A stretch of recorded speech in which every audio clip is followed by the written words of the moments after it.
আচ্ছা সবাই একটু বোর্ডে তাকাও। আজকে আমরা শিখব match the parts of sentences given in column A B and C to write 5 complete sentences. অর্থাৎ এটাকে আমরা সংক্ষেপে বলি টেবিল বলি বা কলাম বলি। এটা তোমাদের ফার্স্ট পেপারে পরীক্ষা আসে যে এখানে 3টা কলাম থাকবে, যে column A, column B and column C. এখান থেকে 3টি কলাম থেকে 3টি বাক্য নিয়ে মূলত তোমাদেরকে এই টেবিলটা করতে হয়। তো সেক্ষেত্রে এই টেবিলের ওয়ার্ডের অর্থগুলো জানাটা একদম গুরুত্বপূর্ণ। ও যদি ওয়ার্ড ভালো পারো, শব্দার্থ ভালো পারো, তাহলে কিন্তু এই টেবিল পারা, কলাম এ বি সি পারা, এগুলো তোমাদের জন্য খুব সহজ হবে। তো আমরা এই জায়গায় ওয়ার্ডগুলো আমরা শিখলাম, যেগুলি গুরুত্বপূর্ণ ওয়ার্ড তার পাশে আমি লিখিয়ে দিয়েছি। দেখো, যে অ্যাসোসিয়েশন, সংস্থা, সার্চিং, অনুশীলন, ইনফ্লুয়েন্স, প্রভাব, অ্যাফেয়ার্স, বিষয়, এখানে কি, আত্মীয়, যেগুলো গুরুত্বপূর্ণ ওয়ার্ড সেগুলো আমি লিখে দিয়েছি। তারপরেও যেগুলো আমি বাংলা অর্থ করে দিচ্ছি, তাহলে তোমাদের জন্য সহজ হবে ইনশাআল্লাহ। দেখো এখানে দেখো, নাম্বার এ, দেয়ার হ্যাভ বিন, হয়ে আছে। দেয়ার দিয়ে অনেক সময় বাক্য শুরু হয়, সাবজেক্ট থাকে না, সাবজেক্ট দেয়ার দিয়ে বাক্যটি শুরু হয়, বা সাবজেক্ট থাকে দেয়ার।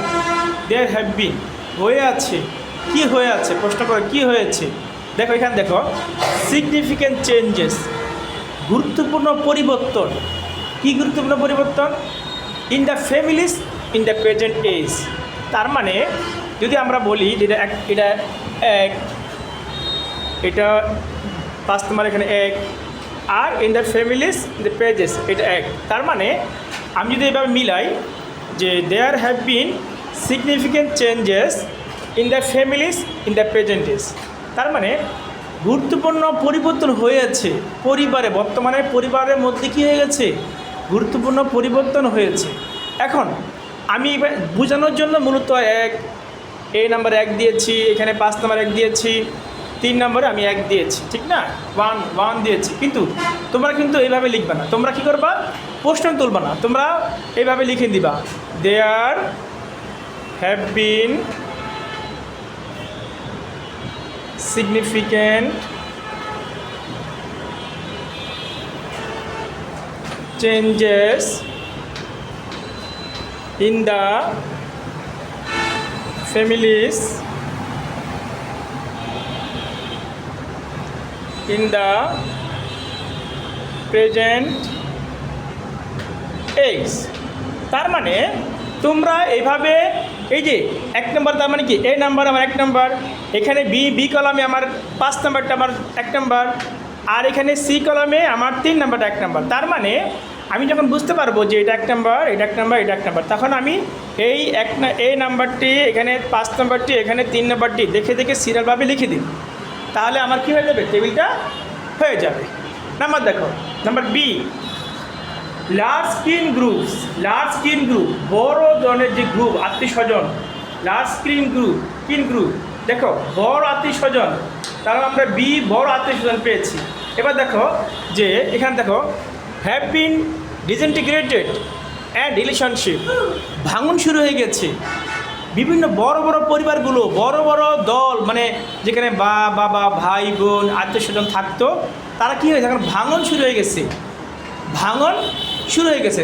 এখানে দেখো 4 নম্বরটা, আর এখানে দেখো এই 4 নম্বর, এটা মিলে গেছে। In nuclear families have become intensified. তার মানে বড় বড় পরিবারগুলো এখন কী হয়ে গেছে? ভেঙে ভেঙে ছোট ছোট দম্পতি হয়ে গেছে। যেখানে মা বাবা, ভাই বোন, আত্মীয় স্বজন থাকতো, সেখানে এখন ভেঙে কী হয়ে গেছে? স্বামী স্ত্রী একসঙ্গে থাকে, স্বামী স্ত্রী একটা সন্তান বা 2টি সন্তান, এরকম তারা ছোট ছোট পরিবার হয়ে গেছে। তার মানে বড় বড় পরিবারগুলো কী হয়ে গেছে? এখন ভেঙে চুরে কী হয়ে গেছে? এখন ছোট ছোট পরিবারে হয়ে গেছে। তার মানে আমরা এখানে পেলাম 2 ঠিক না, 2 পেলাম, আর এখানে কি পেলাম? 4 নম্বরটা আমরা 2 পেলাম, এখানেও 4 নম্বরটা আমরা 2 পেলাম।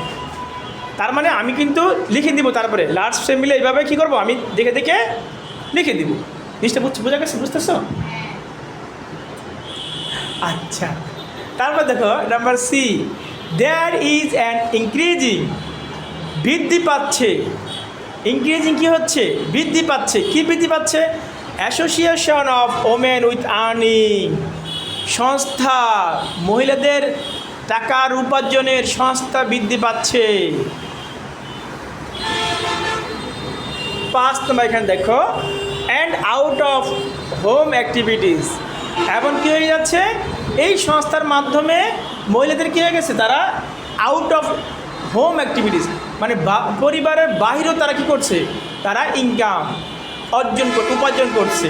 তার মানে এটা যদি আমরা 3, এটা আমার 1 নম্বর 3 আর এটা আমার কি 1 নম্বরে 3, তার মানে আমরা কি পাইলাম, there is an increasing association of women with earning and out of have activities. তার মানে ওই যে মানে আগে তো পরিবারগুলো একত্রে বাস করতো, মা বাবা ভাই বোন আত্মীয় স্বজন তারা একসঙ্গে বাস করতো, একজনে না ইনকাম করতে পারলো আরেকজনে সহযোগিতা করতো। কিন্তু এখন কি হচ্ছে, বিভিন্ন সংস্থা বিভিন্ন কোম্পানি তারা মহিলাদের ইনকাম করার সুযোগ করে দিচ্ছে, চাকরি বাকরি এখন মহিলারা করতে পারছে, যার কারণে মহিলারা স্বামীর পাশাপাশি কী করতেছে, স্ত্রীরা কী করতেছে, ইনকাম করতেছে। যার কারণে চিন্তা করতেছে যে আমিও ইনকাম করব, আমার ফ্যামিলিকে নিয়ে, আমার স্বামীকে নিয়ে, আমার সন্তানকে নিয়ে আমরা আলাদা হয়ে যাই, এরকম আলাদা হয়ে যায়। এটা একটা অন্যতম একটা কারণ।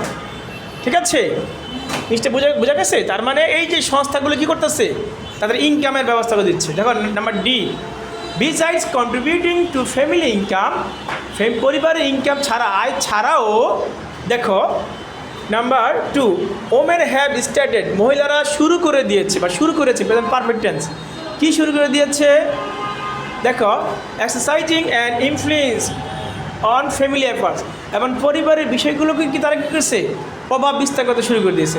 ওই যে মহিলারা ইনকাম করে, এখন মহিলা যখন ইনকাম করে তখন কি করে, তখন তারা প্রভাবে পরিবারের মধ্যে কি করে, এটা তারা প্রভাবও বিস্তার করে দেয়।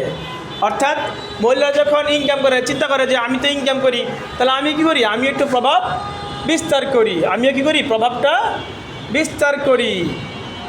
দেখো তার মানে beside contributing to family income, তারপর কি 4 নম্বরটা কোথায় গেলাম, নাম্বার ডি না 2, তার মানে এটা আমার 4 নম্বর না। তাহলে women have started exercising and influence on family affairs, তার মানে মহিলারা কী করতেছে, তারা পরিবারের প্রভাব ফেলতেছে কোনো বিষয়ে, যে কোনো বিষয়ে স্বামীর সাথে তারা কম্পেয়ার করতেছে। এবার দেখো number E, in developed countries, উন্নত বিশ্বে, তার মানে দেখো আমার 1 নম্বর গেল গা, 2 নম্বর গেল গা, তার মানে আমার 4 শেষ 5 শেষ, তার মানে আমার 2 3 থাকে, তার মানে এটা বোঝাই যায় এটা আমার 5, আমার 3 নম্বরটা 5, ঠিক আছে।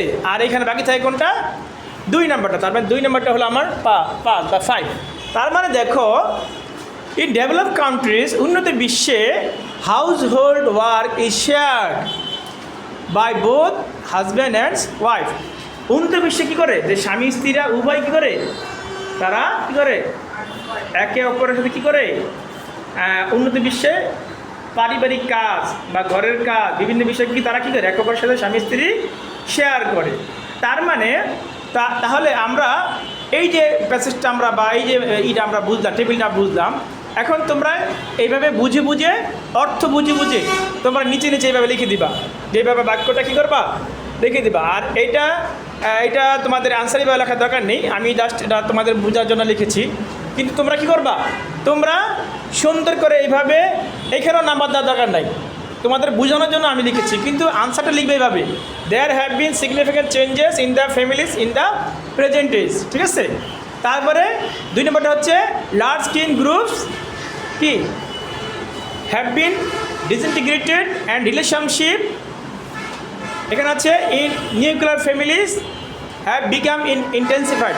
তার মানে তোমরা এইভাবে বাক্যটা কী করবে, দেখে দেখে যেটা যেই বাক্যের সাথে যেই বাক্য মিলে, কলাম এর সাথে কলাম বি বা কলাম সি যেটা মিলবে সেটা তোমরা এইভাবে পর্যায়ক্রমে 5টা বাক্য এইভাবে নিচে নিচে লিখে দিবে, তাহলে তোমাদের কী হয়ে যাবে, বাক্যটি সঠিক হয়ে যাবে।